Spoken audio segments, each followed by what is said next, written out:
Sejam bem-vindos ao Notáveis da Educação EducBank, onde celebramos os protagonistas e as mentes que transformam as coisas por meio da inovação e da educação. Aqui nesse espaço, traremos as personalidades para debater suas trajetórias, casos e causos sobre os mais diversos assuntos. Eu sou o Danilo Costa, CEO da EducBank, e hoje tenho o prazer de entrevistar uma das 100 mulheres mais inovadoras do mundo, segundo a revista Época. Ela é cofundadora da Brazil at Silicon Valley, membro do Conselho Alumni da Escola de Educação da Universidade de Stanford, é uma Lehman Fellow, trabalhou no governo do estado do Rio de Janeiro à frente de projetos estratégicos por 5 anos, focados em desenvolvimento social e econômico, é uma das empreendedoras brasileiras que eu admiro e conhece o Vale como ninguém. Estamos falando da Iona Skurnik, fundadora e CEO da Education Journey. Iona, tudo bem? Um prazer ter você aqui com a gente. Obrigada, Danilo. O prazer é meu. Você só esqueceu de falar que eu sou mãe, que é meu primeiro trabalho, mais importante, inquestionável, e esposa também, que dá trabalho.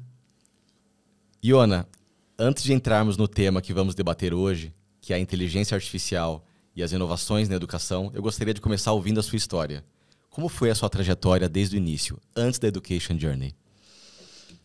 Bom, super obrigada por essa pergunta, para contar um pouquinho, acho que como é que eu cheguei até aqui. Eu acho que faz todo sentido por que a Education Journey nasceu também de mim e o que eu trago, o que eu coloco nela. Há um bom tempo atrás, eu resolvi começar minha carreira por psicologia, absolutamente apaixonada por potencializar cada talento de cada um. Eu não tinha tanta clareza que era exatamente isso que me fez escolher psicologia. Quando eu fiz essa escolha, né, e eu me lembro do momento que eu peguei a caneta e coloquei ali na inscrição do vestibular, há uns pouco tempo atrás, foi uma coisa impulsiva, foi uma coisa de dentro, foi uma coisa um pouco sem pensar. Eu não sou uma pessoa de planejar, de ter muita clareza de aonde eu vou chegar. Eu tenho uma coisa de o que faz sentido. Eu sou muito do momento presente. E eu fui apaixonada por psicologia, exerci durante 5 anos. E essa terapia, esse mestrado sistêmico, foi porque eu escolhi trabalhar com crianças. Tanto é que eu fui mãe muito nova, né? Brinquei, porque realmente eu sou muito apaixonada por isso. E fui professora. Então, essa é uma parte importante de quem eu sou. E aí, quando eu me formei, especializei em crianças, né? Que tem um momento que você tem que escolher, eu entendi que a criança ela está dentro de sistemas. Ela não tem responsabilidade de escolha, ela está dentro de casa, ela está dentro da escola, ela é levada para aula de natação, de balé, de judô, do que quer que seja. Então, essa terapia sistêmica é para poder entender o impacto de você mexer numa peça e num elemento dos sistemas. E eu nunca mais deixei de pensar dessa maneira. A mudança da minha trajetória se deu exatamente porque eu casei e tive filhos, e eu comecei a não conseguir lidar com a intensidade emocional de estar gerando uma criança e de estar trabalhando com crianças, claro que com muitas dificuldades, porque elas vinham para, né, estar comigo por alguma questão. E a minha dor, né, de querer abraçar todas elas e levar todas elas para casa começou a ficar insustentável, e eu comecei a confundir ali os papéis. E aí a minha supervisora falou assim: tá na hora de você parar, né? Porque não vamos confundir os papéis. E aí eu não voltei mais para a psicologia, porque com uma maturidade de ter tido 2 filhos em 3 anos e ter ficado em casa, eu comecei a ter mais vontade de impactar e de fazer alguma coisa que eu não sabia o que era, que pudesse ter com mais rapidez mudança no mundo. E nisso veio a maturidade também de me conhecer. Obviamente, com psicologia, eu fui buscando o autoconhecimento. E eu entendo que eu sou uma pessoa um pouquinho agitada, né? Não muito, há controvérsias. Mas, assim, a minha personalidade, eu fui ficando mais consciente, né, de quem eu sou e do que eu queria fazer. E a psicologia, ela não necessariamente era o lugar em onde eu ia voltar a estar de encontro com o meu propósito. E o governo, sim. Então, eu recebi uma oportunidade, depois do meu MBA, de entrar no novo governo do Rio de Janeiro, onde tinha uma intenção muito grande de poder fazer a ligação do setor público, o setor privado e o terceiro setor. E a pessoa que estaria à frente disso era assessora de projetos estratégicos. E eram estratégicos porque iria impulsionar o social e o econômico. O social porque ia transformar e impactar as pessoas, e econômico porque ia gerar mais empregos e, portanto, mais imposto. Sem dúvida. Né? E quando eu recebi essa oportunidade, eu me lembro muito bem que eu falei assim, acho que vocês estão falando com a pessoa errada, né? Eu trabalhei em psicologia, assim, como é que eu vou lidar com esse desafio? Eu não acho que eu sou capaz de lidar com esses desafios, porque é um mundo que eu não conheço, né? E essa ligação me parece um desafio muito grande que eu não vou conseguir dar conta. E eu me lembro que a pessoa que estava me entrevistando falou exatamente a chavinha que me fez aceitar. A gente precisa de uma pessoa exatamente como você, né? Que não tem experiência porque não vai ter tendências e que não tem uma agenda paralela. Eu não tenho uma agenda pessoal ali do setor privado ou uma intenção clara de seguir carreira pública. E o terceiro setor, eu acho que ele permeia o que a gente precisa fazer que o setor público não faz. Esse ponto é muito interessante. Tem um diálogo no filme Dois Papas, do Fernando Meirelles, quando Ratzinger fala para o Francisco. Francisco diz que não queria ser papa. E o Ratzinger diz para ele, uma das principais características de um verdadeiro líder é não querer ser um. Nossa! Eu vi esse filme, mas essa fala não me pegou. É engraçado você falar isso, porque eu nunca quis ser CEO. Nunca me vi como CEO. A gente fala disso depois, mas faz sentido. É o impulso que vem de dentro para fora, né? E me lembrou muito, agora quando você falou do impacto de ter sido mãe no processo de amadurecimento pessoal, e acho que até institucional, em autoconhecimento, maturidade, visão de mundo. Tem até um livro do ex-editor da revista Wired, que ele fala sobre como os problemas mais complexos que a gente possui na nossa humanidade são melhores resolvidos, em muitos casos, pela biologia do que pela própria engenharia. E quando você olha a complexidade do ventre de uma mulher em produzir um ser humano, quando você olha, né, enfim... São muitas transformações, né, biológicas, com certeza. Quando a gente olha para a nossa natureza, assim, a complexidade de soluções que a biologia consegue tecer, e é muito interessante, né? Então... Por isso que eu nunca esqueço, né, que eu sou mãe.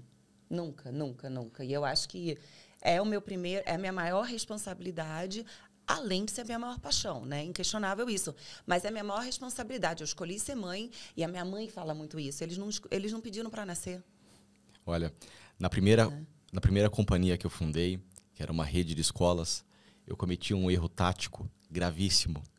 Eu montei uma diretoria inteira onde nenhuma das lideranças executivas da companhia era pai ou mãe. Era uma diretoria muito jovem. Falando de escola, né? Então, por um lado, isso rejuvenesceu bastante uma proposta de marca. Era uma diretoria jovem, com muita energia. Por outro lado, ninguém ali conseguia colocar o cliente no centro, porque ninguém tinha a menor capacidade, né, de se imaginar o que ia ser pai ou mãe. Eu, inclusive. Então, eu acho que esse ponto é muito relevante, Iona. Eu acho que hoje, né, só para a gente não se alongar nessa coisa de mãe, mas hoje meus filhos são adolescentes. E eu estou em outra fase de ser mãe. E a mesma fase que eu tenho com eles, eu tenho também na Education Journey, né, na empresa, que é uma rigidez necessária para a gente criar, tanto empresa, né, quanto indivíduos responsáveis e resilientes e com adaptabilidade. Então, essa coisa de ser mãe não é ser super protetora, nem em casa e nem na empresa, né? E eu acho que a gente, para formar líderes, tanto pessoais, os nossos filhos, quanto os líderes dentro da empresa, assim, você me traz um problema e você me traz a solução. Você não sabe a solução? Quais são os recursos que você tem para solucionar? Como é que você pode exercer o seu pensamento crítico? Esse é um problema difícil, a gente nunca viveu, ok? E a coisa também de, vamos lá, encara o problema. Isso aqui é muito chato, não quero fazer dever de casa. Mas você acha que a vida é feita só de coisa boa? Não, mas dá muito trabalho. Vai se acostumando. Pega para você. Vai se acostumando. Você quer coisa fácil, você não vai muito longe, não. Então, eu acho que esse amadurecimento, ele continua acontecendo sempre, sabe? E não termina nunca.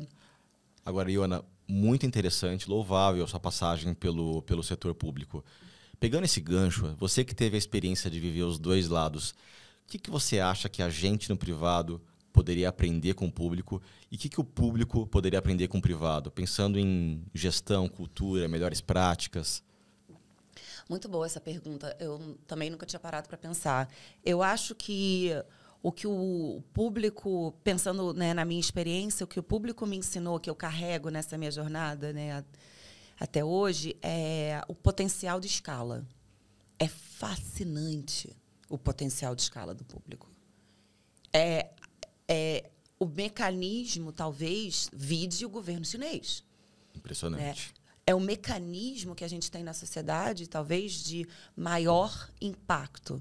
Né? Então, você pensa, por exemplo, tudo bem que eu acho que é difícil a gente pegar e conseguir replicar o que acontece na Singapura, mas a Singapura ela foi transformada através da educação por uma política de Estado. Não era uma política de governo. Né? A mesma coisa com a Finlândia. Mesma coisa com a Estônia e com a Polônia. Vietnã, países que estão fazendo... Exatamente. A alternância de governo não muda o plano de Estado. Não muda o plano de Estado. E o que eu acho que o setor público ele tem de maior força é essa visão de cima, ampla, né? Aquele olho de peixe. Você consegue entender o que está acontecendo e você tem os agentes transformadores, né? O secretário, os 3 poderes, né? Do governo federal, estadual e municipal. E você tem as oportunidades de fazer as parcerias, que onde eu fiquei durante 5 anos era exatamente esse lugar de como é que eu potencializo o melhor de cada lado. Então, eu acho que o setor privado ele pode aprender com o público que eu exerço na Education Journey como é que a gente consegue potencializar as parcerias. Porque não dá para abraçar todos os problemas e abraçar o mundo com as pernas e querer fazer tudo. E eu acho que aí a gente cai num lugar de autoritarismo que a gente perde a oportunidade de levar em consideração as diversidades e as nuances que precisam acontecer.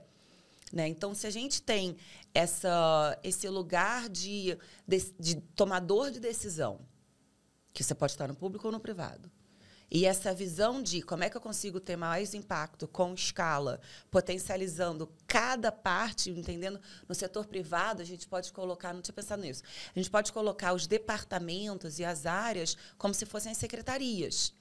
Né? Então, você tem um tomador de decisão executivo, mas você descentraliza, dá autonomia, cobra responsabilidade, né? E o que nas empresas a gente chama de KPI. Né? E você faz o escalonamento do plano que você vai seguindo. E aí você está em qualquer lado da moeda, no público ou no privado. Sem deixar de levar em consideração o lado social também. Interessante, né? Como a gente, no final do dia, deveria querer a mesma coisa, né?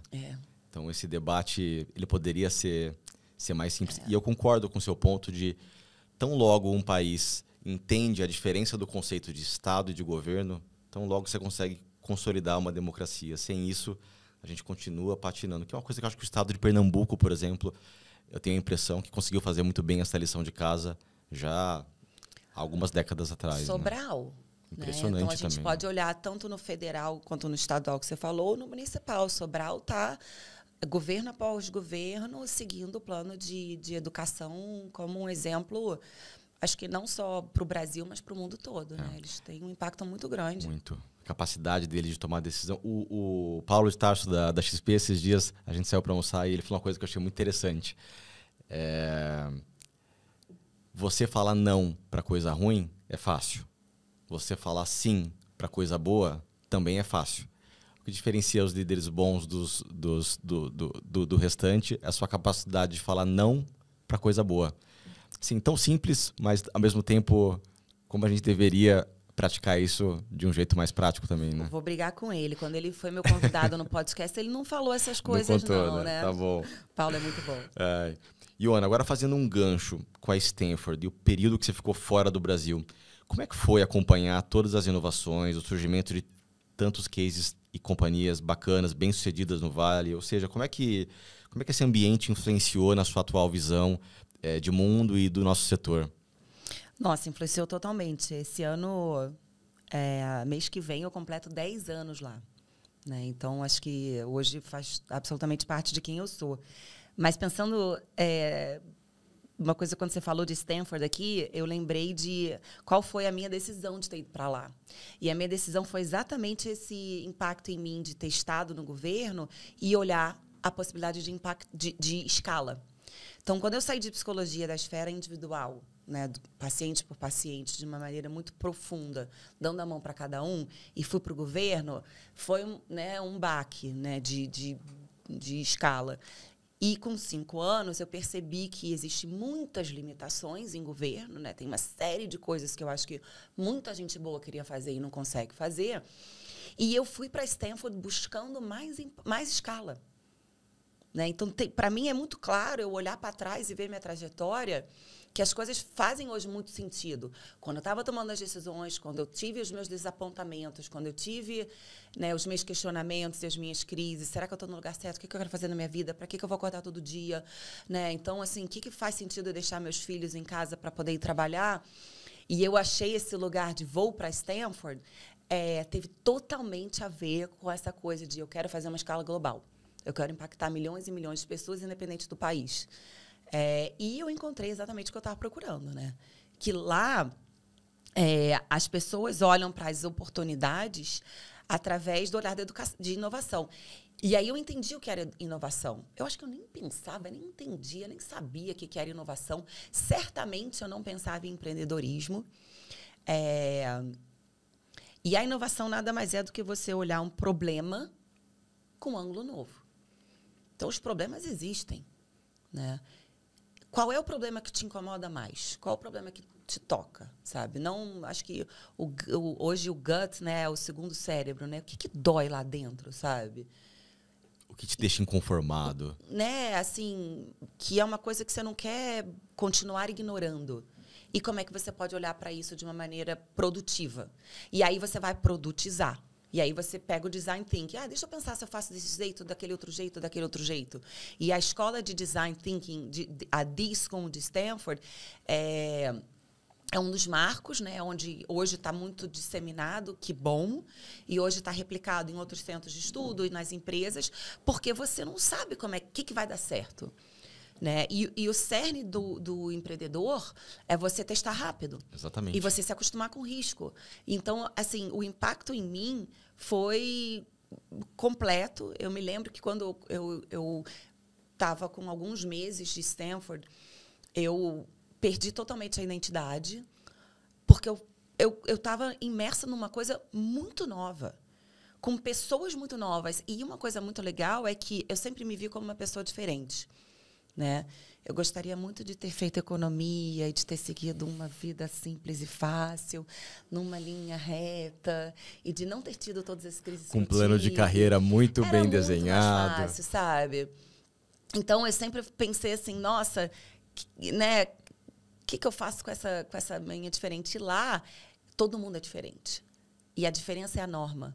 E essa diversidade é o que faz Stanford ser diferente. Porque você tem diversidade de países, nacionalidades, culturas e de interesses, né? São muitos majors, muitos mestrados, muitos doutorado, pós-doutorado, centro de pesquisa e todas as nacionalidades do mundo, e não tem nenhuma tentativa de normalizar e de calar uma voz.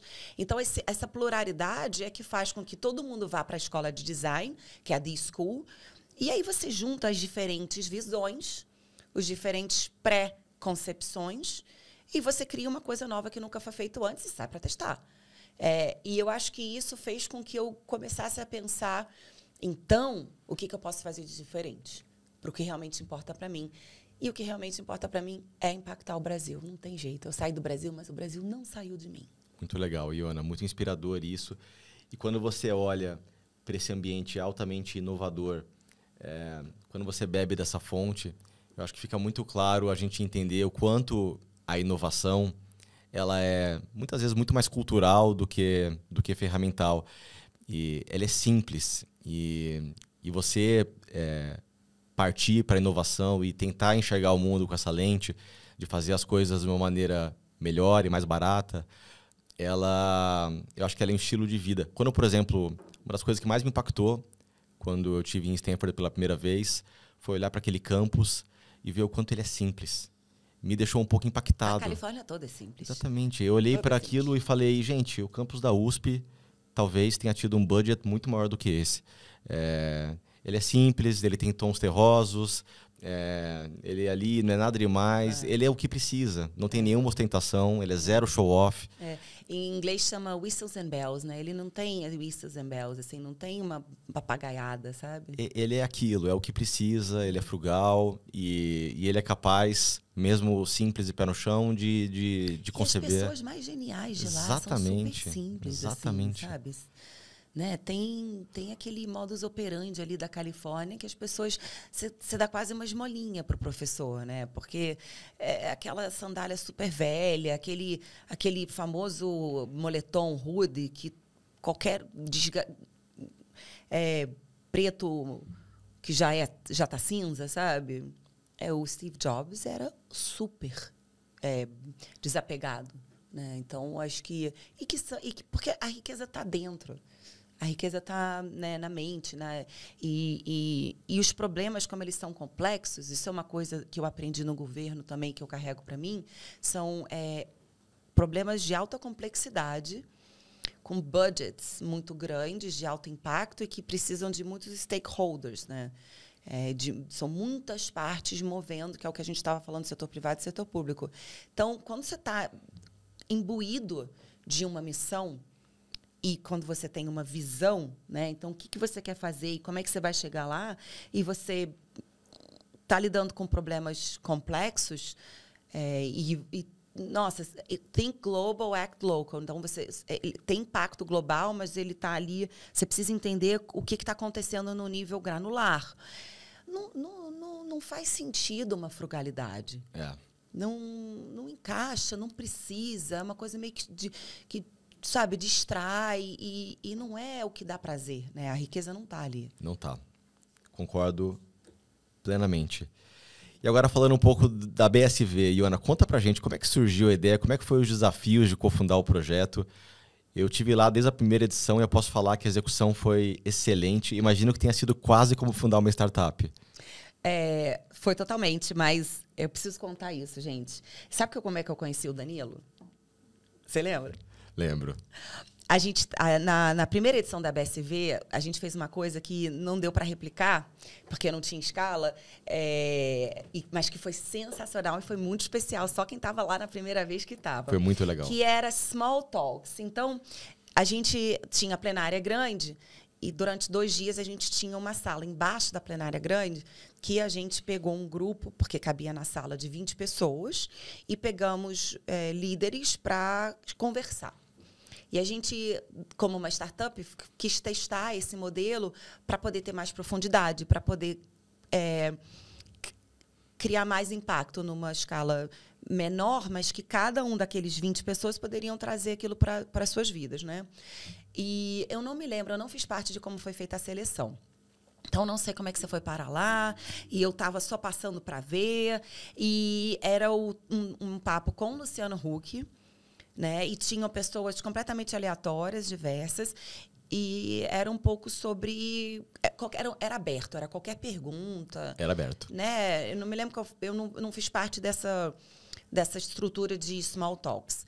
Mas quis que eu estivesse lá quando o Danilo fez uma pergunta. E eu não tinha visto, ele estava de costas, eu estava em pé, atrás dele. Não tinha a menor noção de... Né? E a pergunta foi muito boa. A pergunta foi muito boa. Foi doída ali, para mim fez todo o contexto, e você falou, eu criei um grupo de escolas, eu estou fazendo isso, isso e isso, o que você faria? Né? Teve uma coisa ali. E o Luciano respondeu muito bem, ele não fugiu da pergunta, né? Muito bom. Ele foi sharp. Ele é sensacional, ele é um dos grandes apoiadores da BSV, acho que é uma das mentes brilhantes do Brasil, e uma pessoa muito...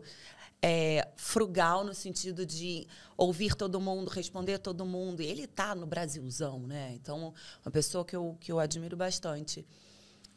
E também tem a mente aberta. Tanto é que ele entrou na BSV quando a BSV não era nada, era só uma Sem ideia. dúvida. Né? Levou um empreendedor social, topou o Small Talks. Ele compra a imagina, briga. né? Sensacional. E aí a gente se conheceu e o resto é história, né? E você me convidou para... E ali foi uma coisa que eu não estava acostumado ainda, naquele, sei lá, eu devia ter 28, 29 anos. A Iona foi radicalmente transparente comigo, radicalmente. Ela me puxou, ela não me conhecia. Sabidamente, direto ao ponto, sabe? Falar umas coisas. Mas no nível que eu ainda não estava acostumado. Acho que o brasileiro, de modo geral, não está acostumado com esse nível de transparência radical. Ela não me conhecia e ela me disse que eu não poderia ter falado alguma coisa que eu falei. Ela falou assim, eu acho que você mandou mal de ter falado aquilo. Você mandou mal de ter falado aquilo como você falou. Acho que não foi essa pergunta. A gente ficou 1 hora conversando ali, né? Foi bater a soprar, né? Eu acho que foi bom, mas eu acho que foi... Você me deu algum feedback na lata, assim, de um jeito extremamente construtivo, mas radicalmente transparente. Então foi muito legal e a gente acabou se tornando amigos. Então foi super legal essa oportunidade, Iona. Mas a história da BSV, ela nasceu porque eu acho que naquele momento de 2018 já tinha uma massa crítica bacana de brasileiros. Quando eu fui para lá, tinha muito pouco. Eu fui a segunda turma de Lehman Fellows. Antes de mim tinha acho que 2, 3 pessoas só, ou 2, por aí. E no próprio MBA também tinha pouca gente. O Brito, por exemplo, que é um dos nossos grandes apoiadores da BSV, acho que não sei se ainda mas acho que fez parte do conselho da escola de business durante muito tempo. E eu acho que o brasileiro mais icônico, né, da Business School, ele foi o único brasileiro do MBA dele. Ano passado tiveram 25 brasileiros no MBA. Isso é muito legal. Isso é muito legal. Então, ao longo desses anos, né, começou a se formar uma massa crítica de brasileiros que tem em comum a vontade de mudar o mundo.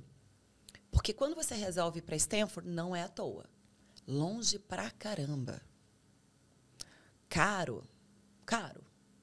Né? A gente sai do nosso querido Brasil, que tem um calor humano, que tem nossa família. A gente deixa muita coisa para trás. Então, certamente tem alguma coisa em comum com as pessoas que estão indo para lá, independente de onde estão vindo do Brasil, e tem muita diversidade. E Stanford tem esse olhar quando aceita as pessoas. Então, os brasileiros que estão lá são muito diversos. Tem gente do Brasil inteiro. E Stanford também tem um comprometimento de impacto global e dá muita bolsa. Então, os brasileiros que passam no crivo da application, eles não são escolhidos se eles podem ou não podem pagar. Tem muitos grants, como, por exemplo, da Fundação Lehman e outros do mundo inteiro, que subsidiam os estudos. Tudo isso para dizer que as pessoas que estão lá, elas são muito comprometidas com aquilo que elas estão indo fazer, onde quer que seja que estão indo estudar. E aí, lá pelas tantas, os brasileiros se uniram e pensaram o que a gente pode fazer mais, né? Junto, etc, etc. Como é que a gente pode replicar o que a gente está vivendo aqui? Que é mais do que aprendendo, né? Nessa hora, Berkeley já estava engajada ou ainda não? Eu não sei exatamente como é que foi, mas o nascimento da BSV foi junto com a ideia de Berkeley. Porque eu acho que teve uma coisa de, e se a gente chamar todos os brasileiros da Bay Area? Porque não é só Stanford, né? E eu acho que uma pessoa conhece a outra, mas vem cá, tem muito brasileiro aqui e não tinha nenhuma grupo, não tinha nem WhatsApp, ou tinha pouco WhatsApp. Não sei, não tinha um lugar que a gente se encontrasse, que a gente se reunisse. Ninguém conhecia uns aos outros. Não tinha uma comunidade brasileira. Tinha os brasileiros, cada um nos seus desafios, que não são poucos, né? Que Stanford é muito intenso. Muito, muito, muito intenso. Tanto de coisas que você tem que entregar, quanto de oportunidades para você viver e para você fazer. Completamente, de experiência. Eu lembro que a gente você serviu pra gente o hambúrguer impossível no almoço. Naquela época era uma coisa que não tinha ainda. Tava começando o início da história. Nem tinha no Brasil ainda. Não, você respira inovação, respira oportunidade. Os fundos de VC ainda nem tinham começado a investir na tese. Era uma coisa super recente. E essa coisa, assim, você andar num Tesla, você comer um hambúrguer impossível, coisa simples. Os robôs autônomos. Exatamente, mas a gente já se falava em chat GPT desde aquela época. Sim. O chat GPT já existia, já era comentado. Então, assim, você fazer parte de uma vanguarda, eu acho que o futuro é, de fato, um lugar no espaço e não no tempo, né? Com certeza. Então, é capaz de você ter essa barra alta, estar antenado. Eu acho que é quase um estilo de vida, né, Iona? Acho que vocês proporcionaram isso na BSV eu acho que de uma maneira estruturada. A provocação da BSV é como é que você pode compartilhar com os outros o que está acontecendo. Porque já que acontece muita coisa, e já que a inovação, ela por si só, ela tem uma progressão geométrica de rapidez, né? Existe o delta de... Tem mais inovação, mais rápida, mais acessível, mais barata, constantemente. Né? Então, se você pensar se a gente fizer um exercício, o que vai acontecer daqui a 3 anos, 5 anos, é tanta coisa. Como é que você consegue compartilhar? Como é que você consegue chamar mais gente para fazer parte disso? E a vontade da BSV foi, de certa forma, impactar o Brasil através da inovação e tecnologia. E trazer brasileiros que são tomadores de decisão para mais perto do que está acontecendo ali no epicentro de inovação. Né? E como é que a gente consegue fazer esse impacto replicar. Então, a gente tem um número finito de pessoas, mas essas pessoas voltam para cá, né, com ideias e com inovação e com o network, que antes não tinham, porque não iam para lá e não foram a primeira vez. E aí a gente consegue fazer uma cadeia positiva, né, de replicar esse impacto, de aumentar o acesso. Eu tenho muita vontade de furar a bolha, né, constantemente. E eu fico pensando nisso, como é que eu posso furar a bolha, e eu acho que tem um pouco a ver com a Education Journey, a gente vai falar disso depois. Muito legal, Iona. Entrando especificamente na Education Journey, conta pra gente qual foi a sua inspiração para criar a companhia, e acho que para aqueles que estão nos ouvindo que não conhecem a Education Journey, conta pra gente qual é a tese e o modelo de negócio. Legal. Eu acho que a inspiração, a gota d'água, foi a pandemia, porque a pandemia possibilitou a gente parar para pensar. A gente acabou de falar de um monte de oportunidade, um monte de coisa. Então, assim, é difícil parar para pensar, né? E a pandemia trouxe uma calma. Não vou falar das coisas ruins da pandemia. Todo mundo sabe as coisas ruins da pandemia. Mas as coisas boas, e eu sou uma otimista, assim, ferrenha, natural mesmo, deve estar no meu DNA, não sei o que é. Mas, assim, o fato de ter podido parar fez com que eu conseguisse ouvir minha voz de novo, né? E conseguir organizar o que fazia sentido e não fazia. E eu resgatei um monte de coisa. E resgatando os conceitos mais importantes de psicologia, para que a gente está aqui? Né? Para que a gente está aqui? E tem o prompt de application de Stanford, é muito sabido, é sempre igual. Então, quem estiver querendo aplicar já sabe que é What really matters the most to you and why? O que realmente importa mais para você e por quê? E essa é uma pergunta que você pode revisitar diversos momentos da sua vida, porque as coisas vão mudando, a gente vai amadurecendo. Sem dúvida. E na pandemia eu lembrei disso. E acho que a pandemia ela trouxe para mim uma questão filosófica, que é por que isso está acontecendo no mundo, sabe? Aliás, eu digo que se essa pergunta não mudar ao longo do tempo, é porque talvez você não esteja se desafiando o suficiente. Eu vi uma frase recentemente que talvez seja uma coisa que me impactou muito. Você sabe qual que é a definição de inferno? Não. O inferno, ele tá aqui. Ele acontece, o inferno ou o paraíso é um pouco daquilo de você ser protagonista, responsável e não vítima, e construir a sua própria história, né? Construir o seu inferno ou o seu paraíso. Mas a definição de inferno, nessa perspectiva, é você chegar no final da sua vida e encontrar a sua melhor versão. Putz. Ou seja, você chegar no final da vida e você descobrir o que você poderia ter sido. Essa é a grande definição. E o contrário também é verdadeiro, né? O paraíso acho que é você terminar a vida, olhar para trás, missão cumprida. Eu fui a minha melhor versão. Exatamente. Eu fui o melhor pai que eu poderia, eu fui o melhor sócio que eu poderia, eu fui a melhor pessoa que eu poderia? Eu acho que para responder bem a pergunta, né, qual foi o estímulo, foi exatamente isso. O que eu posso fazer melhor? Qual é a oportunidade que está aqui? Né? Não é possível. Os meus filhos, eles se irritam muito, porque toda vez que eu posso falar essa frase, eu falo, this is a learning opportunity. Isso aqui é uma oportunidade de aprender. E eles falam, não, para de falar isso, porque não importa o que aconteça, né? Acho que todo dia a gente pode dormir e falar, o que eu aprendi hoje, qual a oportunidade hoje? E a pandemia escancarou isso. E aí eu comecei a pensar, o que tem no mundo de bom que eu gostaria de impulsionar? Que eu quero manter, que eu quero ajudar para ir para frente, e ir com essa network, com um monte de coisa boa que eu tenho, o que eu tenho para oferecer? E, por outro lado, o que eu enxergo que ninguém está vendo? Quais são os pontos cegos? Né? Eu bati de carro no meu primeiro final de semana de carteira. Tinha 18 anos e 2 dias, né? Chato. E aquilo ficou bem marcado, né? Isso por causa de um ponto cego. Então, eu nunca mais deixei de ter medo do ponto cego. O que eu não estou vendo, sabe? É uma ótima perspectiva. Não é? O que eu não estou vendo? E eu pergunto sempre para investidor isso. O que eu não estou vendo aqui? Que é uma coisa, o Jim Collins fala muito disso, né? Você tem que perguntar o que é aquilo que pode te destruir. Né? Exato. Maravilhoso professor de Stanford. Ex-professor de Stanford, fez From Good to Great. E aí eu comecei a responder essa pergunta. Eu demorei 3 meses para responder todas as perguntas. Cada vez que eu respondia, eu tinha mais pergunta. E eu desenhei na parede o ecossistema de educação, de EdTech. E eu comecei a enxergar as coisas... Do zero. Você começou com a mente aberta. Com essa pergunta. Deixa eu entender o que está acontecendo que eu sei. E muito dessa coisa da responsabilidade, né? O que eu conheço, o que eu sei. E aí, quando comecei a desenhar, eu comecei a ver o ponto cego. Isso aqui não tem, isso aqui não tem. E ficou uma coisa grande. E eu rasguei, joguei de novo. Foi num papel grande, um post-it americano, assim, grandão, do tamanho dessa televisão.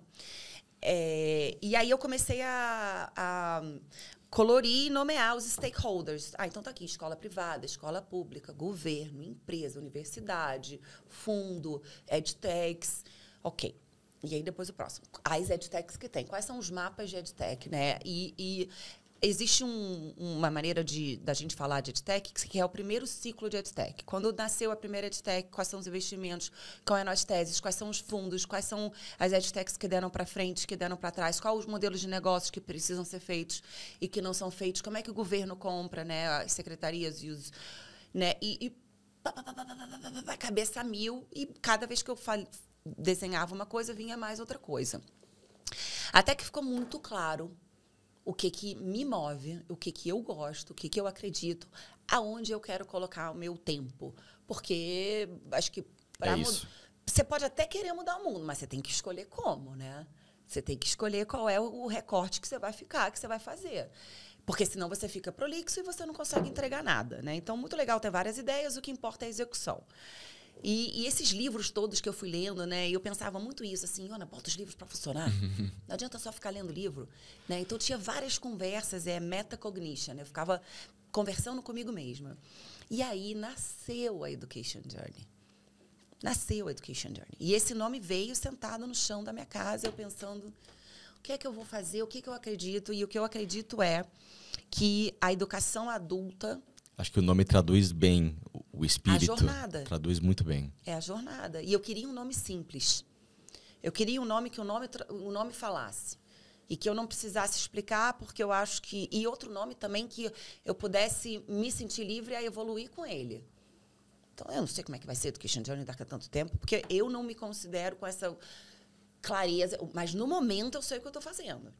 Então, aí eu pensei assim, é uma jornada de educação, isso aqui tudo que está acontecendo, e isso, intrinsecamente, tem a inovação ali. Então, eu não tenho que...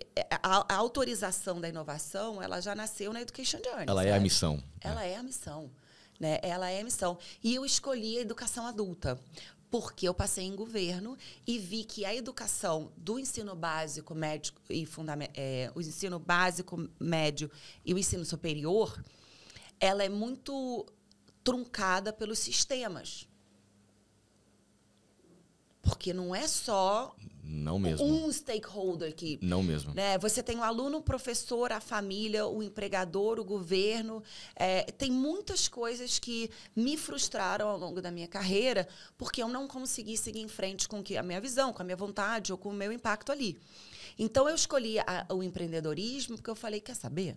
Pelo menos aqui eu testo, eu vou tomar meu risco, sabe? Eu controlo as variáveis. Eu tenho esse sandbox aqui para testar a hipótese. Mas você sabe que é muito interessante essa perspectiva, porque é o que a gente chama hoje de educação adulta, né? O DeFi, a educação descentralizada, e que não sei se é exatamente isso, mas na visão de alguns, o lifelong learning, eu acredito que ele vai virar a nova universidade. Eu espero. De muitas maneiras. Então, Sim. quando hoje eu olho para a proposta de valor da Education Journey, eu vejo muito ali, talvez, o produto, a solução, que talvez essa geração que está vindo aí, os nossos filhos, ainda atualmente não tem a solução de uma maneira estruturada e escalável para os desafios que eles vão ter para o tempo e para as atualidades deles, que eu acho que não é nem a universidade atual, nem mesmo o ensino médio atual. E eu acho que a gente precisa conseguir pensar fora da caixa, como a Education Journey tem feito. É autonomia, né? Exatamente. Student Agency. Você dá autonomia para cada indivíduo poder escolher onde é que vai potencializar o seu talento. A Education Journey é uma plataforma de treinamento e desenvolvimento para colaboradores. A gente oferece para as empresas uma plataforma onde você consegue, de maneira escalável e personalizável, desenvolver os seus talentos, a sua força de trabalho, né? Existe esse lugar de workforce development. Como é que você consegue, de fato, entregar para esse adulto que está dentro da força de trabalho, de qualquer indústria, qualquer vertical e qualquer momento da jornada da pessoa. Seja chão de fábrica, gerência ou diretoria. E a gente consegue fazer isso graças à inteligência artificial. Ela é capaz de entender qual é o conteúdo mais útil, mais eficaz para aquela pessoa, qualquer que seja a escassez que ela esteja sentindo. Exatamente, porque a gente mapeia o mapa de habilidades que aquela pessoa existe, que ela adquiriu, quais são as oportunidades, os pontos cegos daquela pessoa e que ela precisa desenvolver mais. Mas de uma maneira dupla. Aumentando a capacidade dela fazer o que ela faz bem, então desenvolvendo ela cada vez mais naquilo ali e melhorando o que ela precisa melhorar. Então, por exemplo, se é um técnico e que faz muito bem aquele trabalho técnico, mas ele precisa desenvolver os chamados soft skills, se relacionar com a equipe, fazer gestão de tempo, ou o que quer que seja. Aquele técnico muito bom, ele vai para uma gerência, ele precisa aprender a ser líder, a gente desenvolve, né, o que quer que a pessoa precisa, tanto no analítico quanto no interpessoal.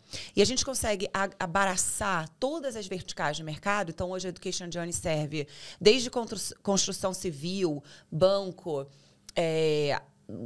um dos maiores escritórios de advocacias do Brasil, que estão no Brasil inteiro, né? Até o chão de fábrica, por exemplo, da Ambev, porque como a gente desenvolveu um software que ele é escalável e personalizável, e que ele mapeia as habilidades de qualquer pessoa, porque a tecnologia ela não tem tendências, né? Se você... Ela é agnóstica. Ela é agnóstica. A gente consegue entregar com muita eficiência para as empresas uma plataforma de treinamento e desenvolvimento onde a gente consegue entregar o conteúdo que for, porque a gente é um agregador de conteúdo. Que faz sentido para aquela pessoa, né? Faz sentido daquela pessoa porque é personalizável. O que quer dizer isso? Quer dizer que não só eu consigo entregar o conteúdo que ela precisa para performar melhor, então por isso que essa palavra precisa é importante, não que ela escolhe, mas que faz sentido para a jornada da carreira dela, e a forma como ela quiser. Porque a minha tese de mestrado em Stanford foi como que as pessoas aprendem. E a gente tem faculdades mentais diferentes, com maturidade, com facilidade diferentes uns do outros. Por exemplo, uma pessoa disléxica ela tem mais dificuldade de reter o conteúdo de um livro do que ela ouvindo aquele livro. É o mesmo conteúdo. Uma pessoa que tem uma capacidade de concentração e de visual, ela consegue lembrar a página, lembrar aquilo que leu, mas ela não tem a concentração do audiobook. É o mesmo conteúdo.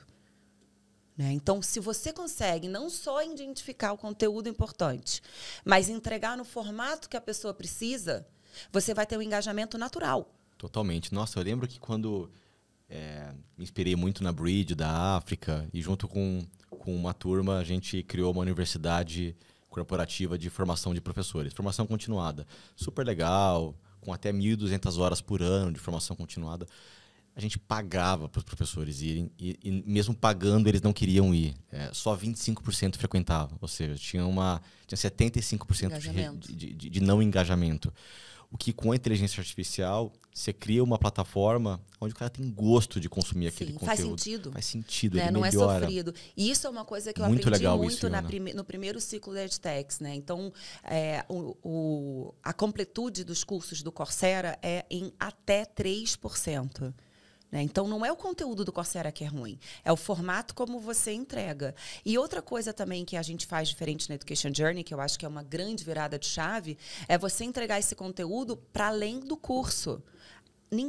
Todos nós aprendemos de diversas maneiras. Eu, você e a torcida do Flamengo. Né? Super flamenguista, então... Por sinal, meu Corinthians ontem ganhou de 2-0, então, saudações corintianas.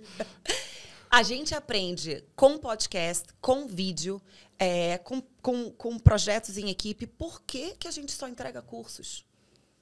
Por quê? Na Education Journey, a gente entrega esse formato de áudio, vídeo, cursos, artigos, tudo junto e misturado como você quiser.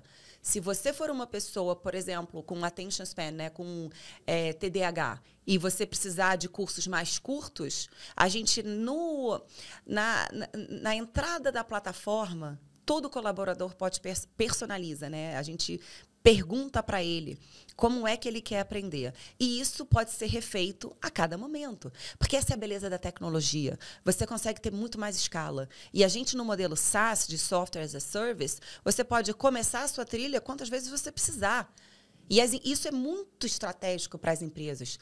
Porque grandes empresas, elas mexem no seu papel. A Ambev, por exemplo, ela tem essa cultura há muito tempo. Né? Ela pega uma pessoa de vendas e coloca no chão de fábrica. O Brito era VP de vendas e ele virou de People e CEO. Né? Uma necessidade... Muito transversal, muito legal. Exatamente. Então, como é que você consegue fazer uma plataforma que consegue agregar qualquer tipo de conteúdo? Então, a gente não faz conteúdo, eu convido os melhores produtores de conteúdo, que é aquilo que eu estava te falando, como que eu vou impulsionar quem já faz bem e quem já faz melhor. Então, a gente uma arquitetura de integração de API. Né? Então, eu convido os produtores de conteúdo, cada um fazendo bem feito o seu conteúdo ali. Eu também abro para conteúdos públicos, porque a gente consome YouTube. Né? Os YouTubes que tem por aí. Fora das plataformas. Então, e outra coisa que é importantíssima da Education Journey é que a nossa cultura é, de fato, centrada no usuário, né? Tanto no cliente que compra, qual é a dor das empresas, quanto no usuário que usa. Então, a gente aprendeu que o usuário, né, o colaborador, ele consumia conteúdo de desenvolvimento fora das plataformas e o gestor não via.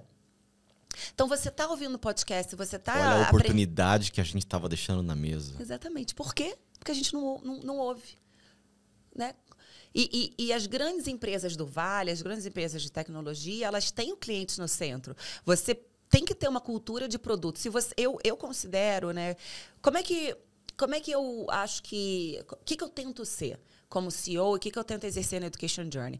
Cultura de produto. E usuário, cliente no centro. Então, o cliente no atendimento, o usuário, que é o meu colaborador. Né? Pelo fato de eu ser B2B, quem usa é o colaborador e quem compra são as empresas, o Head of People, o RH que seja. Então, eu preciso entender qual é a dor que motiva o meu cliente a assinar o cheque e a voltar. Então, eu estou entregando valor. Perfeito. E o usuário, o colaborador, a ter impacto na vida dele, aumento de performance. Né? E essa avaliação a cada 6 meses ou a cada 3 meses, ela é dupla, analítica e interpessoal.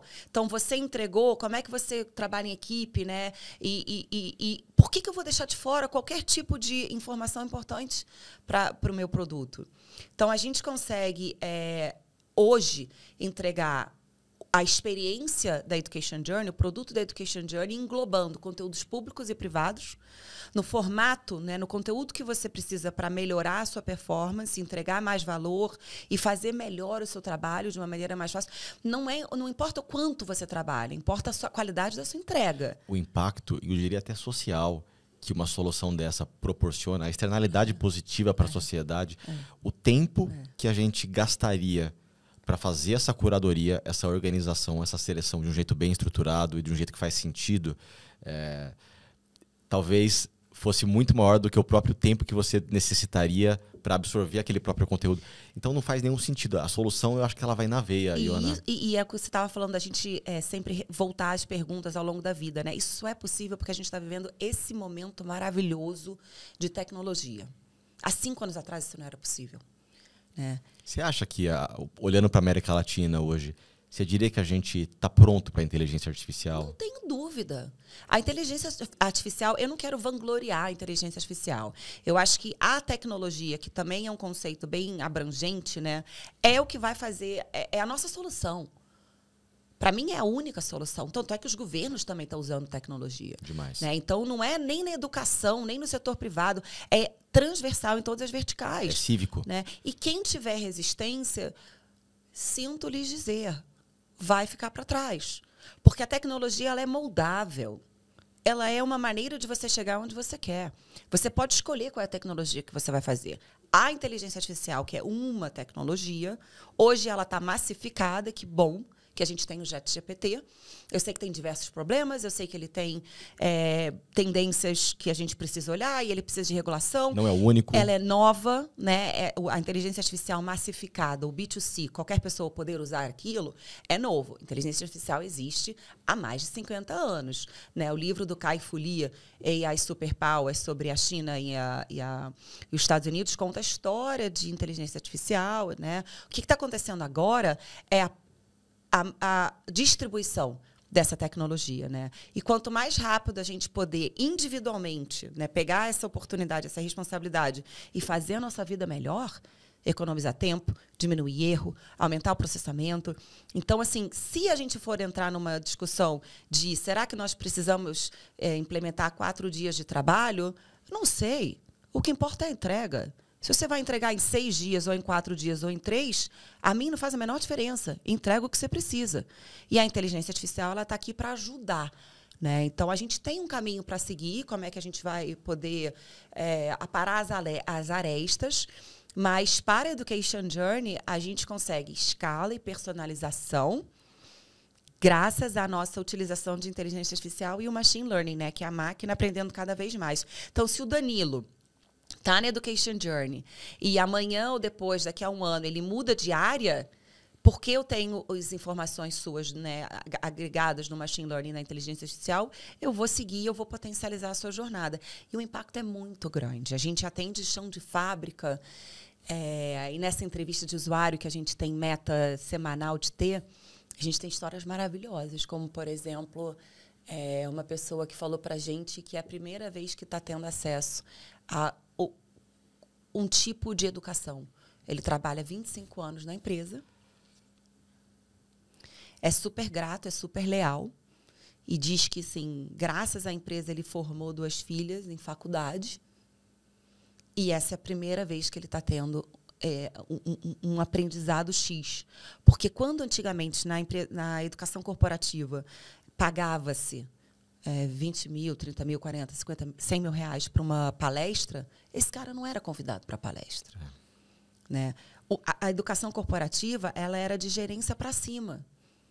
E quem está ali hoje tendo que lidar com as máquinas, sendo obrigado a se requalificar, né? E o core da Education Journey é o reskilling, e o Fórum Econômico Mundial diz que até 2030 1 bilhão de pessoas precisa ser requalificado de alguma maneira, é porque as máquinas e a tecnologia hoje elas disruptam até o chão de fábrica.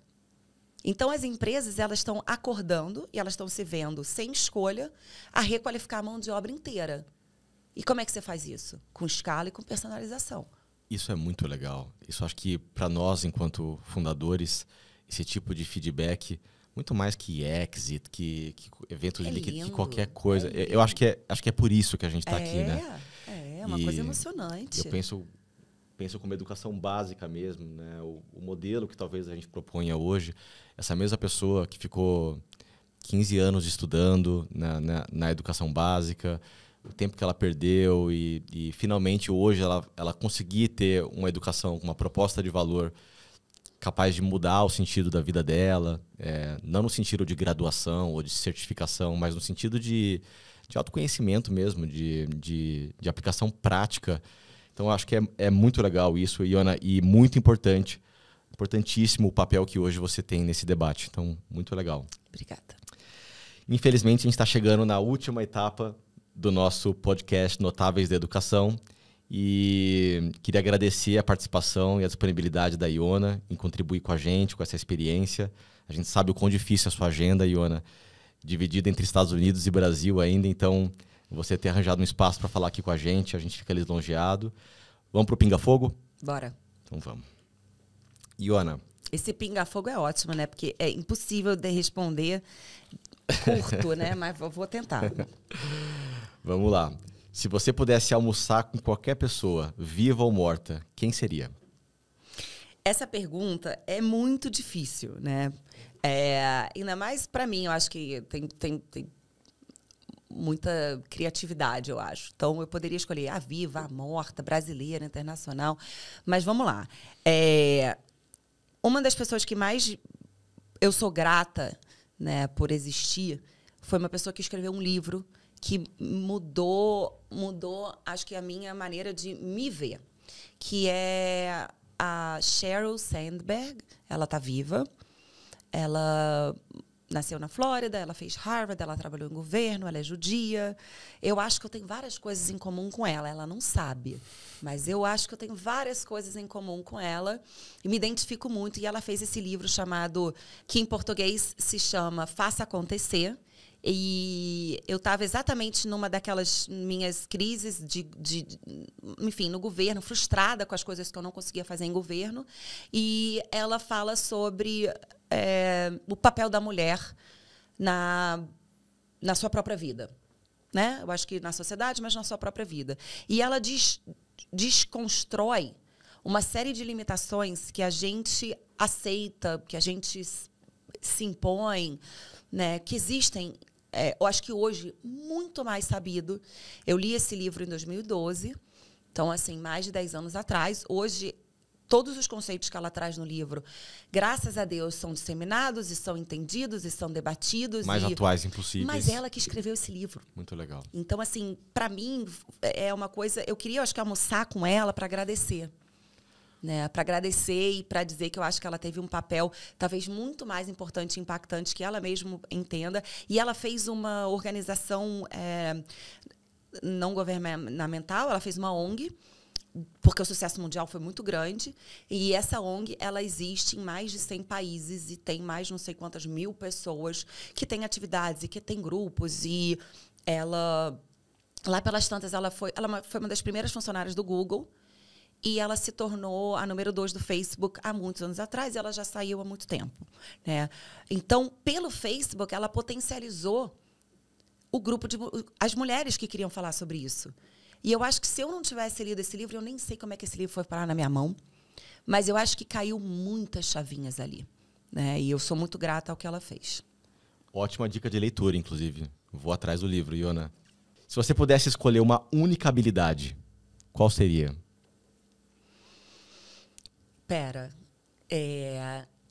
As minhas duas preferidas são resiliência e adaptabilidade. Acho que adaptabilidade. Acho que que é o que a gente acabou de falar pra caramba, né? Como é que você consegue percorrer a vida se adaptando, se reinventando, melhorando, olhando para si, olhando para fora, né? E lidando com as pessoas, com os desafios. Acho a adaptabilidade sensacional. Um filme ou série? Então, para fazer o contraponto, na verdade, para você entender como eu sou sagitariana, totalmente diferente dessa rigidez aí de ter falado de Hitler, um filme que eu amo é Forrest Gump. Clássico.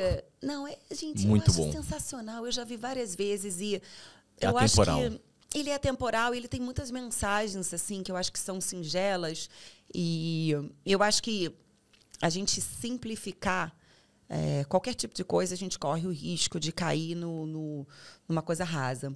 E uma das coisas que eu mais gosto do Forrest Gump, que me emociona muito, é o amor da mãe.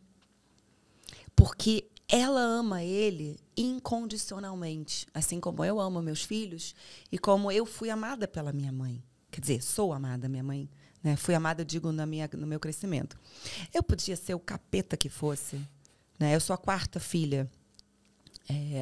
Dei muito trabalho, acho que dou trabalho ainda. E eu tenho essa coisa do amor incondicional, inquestionável, sabe? E eu acho que a mãe do Forrest Gump, ela tem isso com ele, ela diz isso para ele: nunca deixe ninguém te tratar de uma maneira que você não merece, etc. E ele, com toda a particularidade dele, tem muito potencial e faz muita diferença. E é uma pessoa maravilhosa, que trata todo mundo igual, que consegue se adaptar em diversos... Eu não tinha pensado nisso tudo, não, tá? Aquelas diferenças das fases do Forrest Gump é uma coisa... Como que ele consegue aquilo tudo? Sendo bobo, né? Que é dumb, como ela fala. E até o final da vida, a mãe ama ele e ele ama a mãe. E eu acho que essa é uma das coisas mais simples e importantes da vida, né? Essa certeza do amor incondicional, que eu acho que é o antídoto de insegurança, é o antídoto de um julgamento, assim, aquele auto-julgamento, aquela autocrítica e o superego que faz com que você se limite, com que você se sabote, com que você tenha a voz do impostor, porque nunca a gente deve se comparar, sabe? E a gente sempre tem que se autorizar a ter essa adaptabilidade, que as coisas podem não estar ao nosso alcance, a gente não controla tudo. Né? Essa sensação, essa vontade de controlar, ela é irreal. Então, acho que o Forrest Gump é singelo e super profundo, maravilhoso. Muito legal. Um livro. Acho que essa eu posso responder por você, né? Acho que sim. Finalmente, se você pudesse dar um conselho para a Iona de 20 anos atrás, qual seria? Eu acho que eu queria ter mais consciência de que o tempo passa rápido. Porque passa, né? E eu vivo a vida intensamente. Acho que as minhas amigas sabem disso, o meu time sabe muito disso. Life is short. Life is short. E assim, cara, o copo sempre vai estar meio cheio, meio vazio. Passa ano, entra ano, adapta, não adapta, blá, blá, blá, blá. O copo sempre vai estar meio cheio, meio vazio. Entendeu? Faça as suas escolhas, né? Olha o copo meio cheio. Entendeu? Vê o que você pode fazer para o copo meio vazio e enjoy life, sabe? Porque problema a gente tem muito, né, Danilo? Entendeu? O que não falta é problema, sabe? O que não falta é desafio, o que não falta é dor no mundo, sabe? O que não falta é injustiça. São várias coisas revoltantes que a gente tem. Não vamos nem entrar em política, né? Não vamos entrar na quantidade de oportunidades desperdiçadas do nosso país, do nosso mundo, etc. O próprio climate change também dá um desespero nessa situação climática. Então, assim, tem muitos problemas. Não é para negar, não é para diminuir, não é para fingir que não existe, não é para a gente se anestesiar, não é nada disso. Mas eu acho que se a gente entender que a vida passa rápido e que tem que aproveitar e faça o melhor, né, as coisas vão ficar boas. Mas... não é que eu não tenha feito isso, sabe? Mas é que, assim, double down nesse conceito, né? É um ótimo conselho. Enfim. Iona, finalmente queria te agradecer mais uma vez em nome do EducBank. Foi um prazer enorme ter você aqui com a gente hoje. O prazer foi meu. O podcast vai estar disponível em todas as nossas redes sociais. E até a próxima. Obrigado. Até a próxima. Muito obrigada.